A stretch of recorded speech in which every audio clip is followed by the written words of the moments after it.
자, 이번엔 미국 증시 투자 전략 세워보는 시간입니다. 황윤석 타이거인베스트 대표 나와 계십니다. 안녕하십니까? 안녕하십니까? 자, 주말에서 이슈들이 참 많이 나왔습니다. 네. 지금 중동 전쟁은 계속해서 격화되고 있는 상태고요. 또 테슬라의 로봇 택시 드디어 오늘 오후에 출시될 예정이라고 하죠. 네. 이슈들 하나씩 체크해보면 좋을 것 같은데 우선 지난주에 있었던 주요 이슈들부터 정리해 주시겠습니까? 네, 지난주 금요일이 이제 세마녀가 춤을 춘다는 이제 트리플 위칭데이였고요. 그렇죠. 그래서 그 만기일 영향 때문에 시장이 하루 종일 등락폭이 상당히 심하게 나타났습니다. 그래서 시장에서는 이미 5조 8천억 또는 6조 5천억 규모의 역대 최대 규모의 이제 콜옵션 청산 가능성이 나타나면서 그렇죠. 시장의 하방 압력이 나타났던 하루였다고 할 수 있겠고요. 지금 무엇보다도 이란과 이스라엘 전쟁 그렇죠. 얘기가 이번 주 내내 시장의 가장 큰 변수가 될 걸로 예상이 되는데요. 지금 걱정스러운 거는 미국이 개입을 했다는 건데요. 특히 트럼프가 이란 공습을 감행을 했는데 사실은 사전에 선전포고가 없었다는 점이 문제고요. 그다음에 그렇죠. 2주간의 시간을 주겠다고 해놓고 이틀 만에 공습을 네, 했습니다. 맞습니다. 그래서 이것도 전례가 없는 그 공습이었고요. 아마도 시장에서는 지금 이스라엘의 지원 요청이 있었던 것이 아니냐라고 지금 분석을 하고 있는 상황입니다. 그래서 예. 미국 폭격기가 이란의 핵시설 3곳을 공습했다고 하는데 지금 뭐 그 파괴 정도에 대해서는 서로 다른 얘기를 하고 있죠. 그렇죠. 예, 그런데 지금 문제는 이게 이란이 피해 보복을 지금 선언하고 있고요. 또 이란의 최고 지도자인 하메이니가 자신의 후계자를 선정하고 대응할 정도다. 끝까지 우리는 결사항전하겠다라는 의지를 표명을 했고요. 그래서 보복 공격을 예고를 했는데 우선은 중동에 있는 미군 기지나 미국의 대사관이 1차 타겟이 될 걸로 예상을 하고 있습니다. 그리고 좀 전에도 브리핑을 해주신 것처럼 이란 의회에서 호르무즈 해협 봉쇄를 그렇죠. 결정을 했는데 예. 이로 인해서 아마 오늘 시장에서 WTI 유가가 80달러를 넘어가는지를 한번 체크를 해보셔야 될 것 같고요. 이런 영향으로 그동안 강세를 보였던 비트코인도 10만 네. 달러가 붕괴되는 움직임을 보여줬습니다. 맞습니다. 그래서 이런 우려가 크다는 점 말씀드릴 수 있겠고요. 미국의 이 중동전 개입이 이번이 처음이 아닌데요. 네. 2001년도에 9.11 사태가 있었잖아요. 그렇죠. 그때 배후로 지목이 됐던 알카에다의 오사마 빈 라덴을 사살하는 전격적인 작전이 있었잖아요. 그런데 그럼에도 불구하고 2021년도에 미국 여론이 악화되면서 아프가니스탄에서 철수를 했습니다. 그렇죠. 그런데 이때는 사실 9.11 사태에 대한 응징이라는 확실한 명분이 네. 있었거든요. 그런데 지금은 그렇지가 않습니다. 그렇죠. 트럼프의 이란 공습에 대해서 지금 전 세계가 반대를 하고 있고요. 미국 내 공화당 의원들을 비롯해서 지금 전부 반대를 하고 있는데 심지어는 미국이 중동에서 처참한 결과를 낼 수 있다까지 지금 우려를 낳고 있는 상황입니다. 그래서 네. 이번 주 내내 아마 시장의 가장 큰 변수가 이 이란의 보복 공격 내지는 지금 이란과 이스라엘의 전쟁이 어떻게 되느냐라는 게 시장의 가장 큰 변수가 될 가능성이 높습니다. 네, 그렇다면 여기서 궁금한 게 대표님은 이 호르무즈 해협의 봉쇄 가능성은 어느 정도로 보십니까?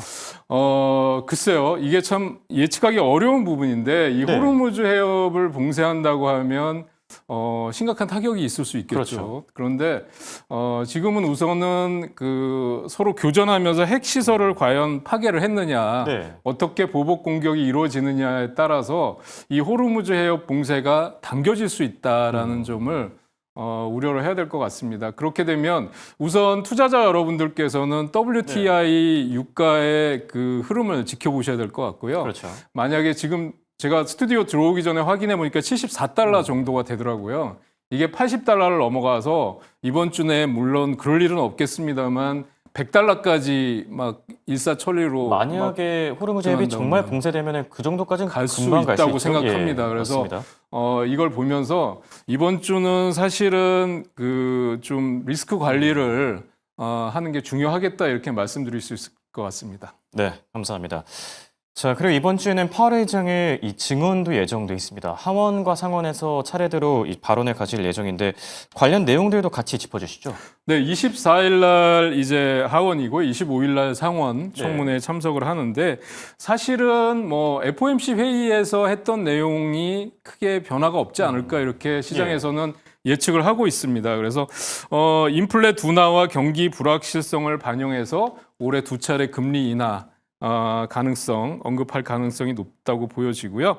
그 다음에 뭐 GDP 성장률 감소, 그 다음에 뭐 전망 얘기할 것 같고요. 그 다음에 뭐 PC 물가 지수나 그 다음에 이런 것들에 대해서 얘기를 할 것 같은데 이제 시장은 견조하다. 고용 시장이나 뭐 미국의 경제 지표는 견조하지만 인플레 우려가 지속적으로 있을 것 같다. 그래서 대차대조표 축소라든지 금융시장 유동성, 안정성 유지에 전력 투구하겠다 이런 내용을 위주로 아마 청문회에서 연설하지 않을까 이렇게 시장은 예상하고 있습니다. 네. 예전 같으면은 파월 의장의 발언은 굉장히 큰 재료였는데 확실히 요즘에는 이 중동 전쟁 때문에 좀 묻힌 감이 없지 않아 있긴 하네요. 자, 그리고 반도체 관련된 소식들도 주말 사이 있었는데 어떤 내용이죠? 네, 지금 미국 반도체 장비를 중국에 반입하는 것을 제한한다라는 걸 네. 추진하면서 좀 전에 브리핑해 주신 대로 중국의 TSMC뿐만 아니라 그렇죠. 우리나라의 삼성전자와 SK 하이닉스도 타격을 받을 우려가 커졌다 이런 얘기입니다. 그래서 그리고 또 미 상무부가 지금 그 포괄적 면제를 철회하겠다. 이런 얘기를 하면서 반도체 관련주들이 일제히 하락하는 흐름이 나타나기도 했습니다. 그래서 트럼프 관세 영향과 이제 미중 갈등으로 인한 반도체 우려, 그다음에 또 제약에 대한 의약품에 대한 관세 부과하겠다라는 얘기도 있어서 반도체 관련주들, 엔비디아를 비롯해서 AI 반도체 관련주들도 조금 더 조정이 이어질 가능성이 있다 이렇게 보고 있습니다. 네, 알겠습니다.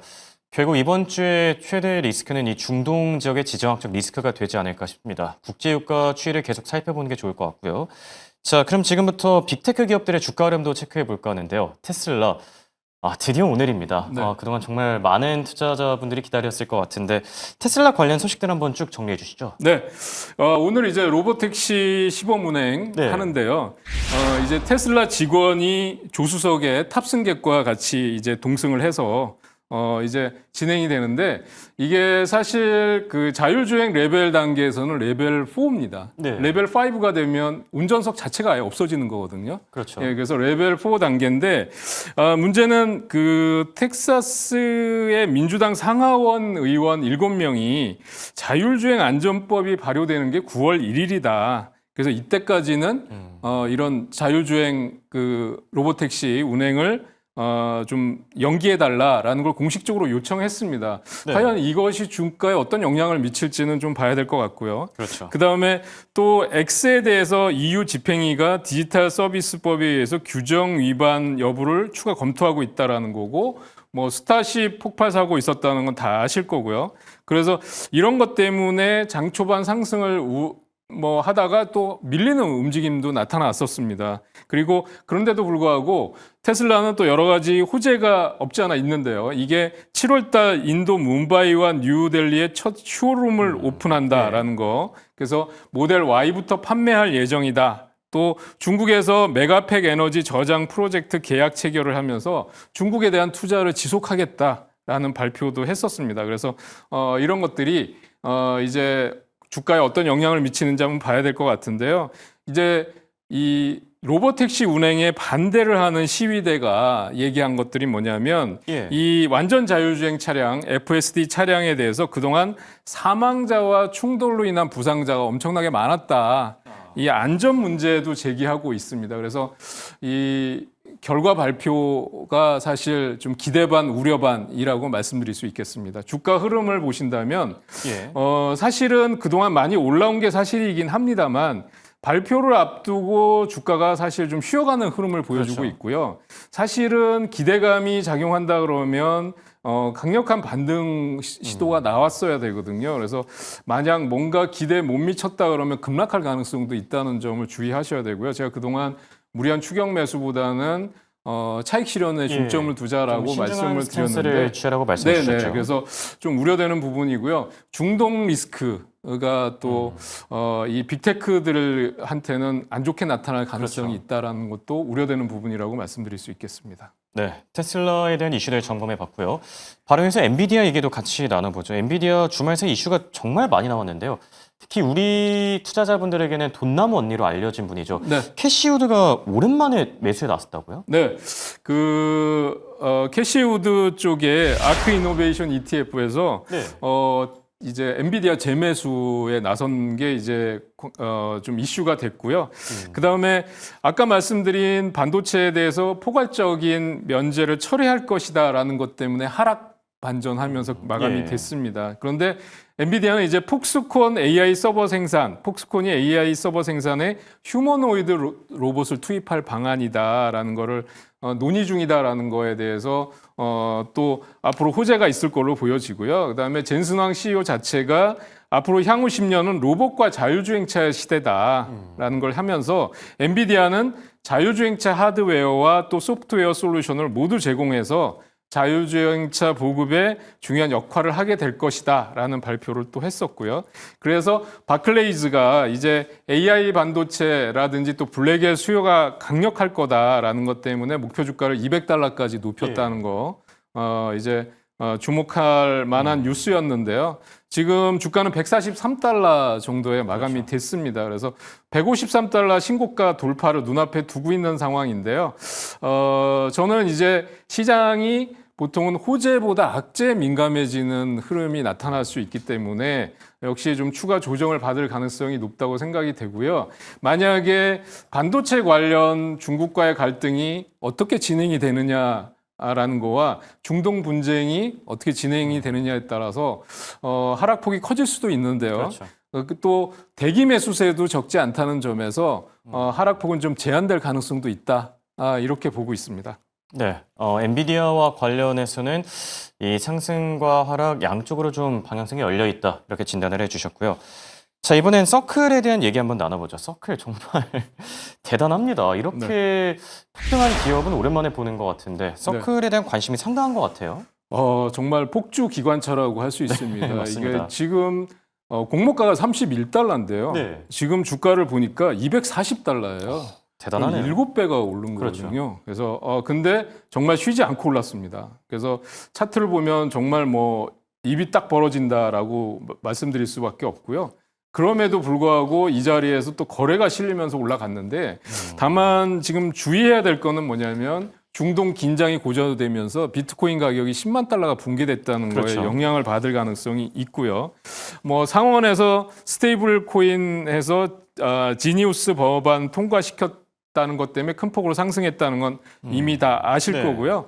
그다음에 기업들도 지금 연달아서 경쟁 앞다투어서 지금 스테이블 코인 발행을 추진하고 있습니다. 그래서 아마존, 월마트에 이어서 지금 JP 모건도 JPMD라는 스테이블 코인과 유사한 토큰을 특허 출원을 했다라는 그렇죠. 뉴스가 나오고 있고요.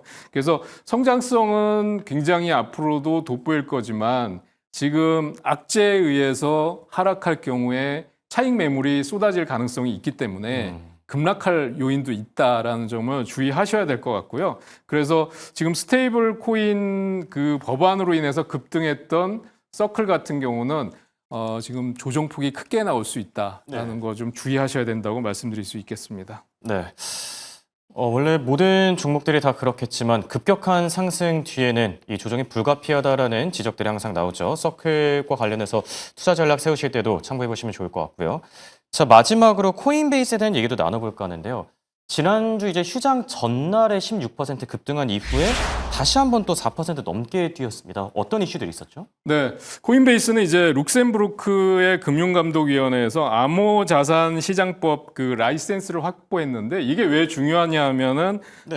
EU 27개 회원국 전체 암호화폐 서비스를 제공할 수 있게 됐다는 예. 점이 중요하거든요. 그리고 또 온라인 거래 지원을 위해서 코인베이스 페이먼트가 출시가 됐다라는 것 때문에 강세를 보였고요.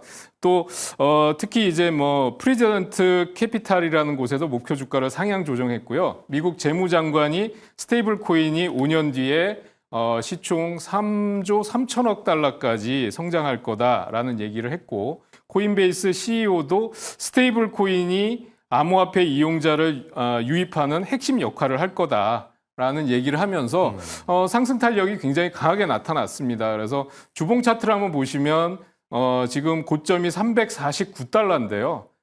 지금 여기서 보면 45도 각도로 가파르게 올라온 모습을 보실 수가 있습니다. 그래서 주가가 지금 300달러를 넘어서고 있는데요. 지금 역시 코인베이스도 마찬가지로 지금 중동 불안, 중동의 긴장 네. 고조로 인해서 비트코인 가격이 10만 달러 이하로 급락했다는 것에 영향을 받을 가능성이 있기 때문에 수익이 나신 분들은 좀 비중을 줄여놓고 조정이 커지면 다시 재매수하는 전략으로 좀 유연하게 대응하실 필요가 있다. 이렇게 말씀드리고 싶습니다. 알겠습니다. 지금까지 도움 말씀의 황윤석 대표였습니다. 감사합니다.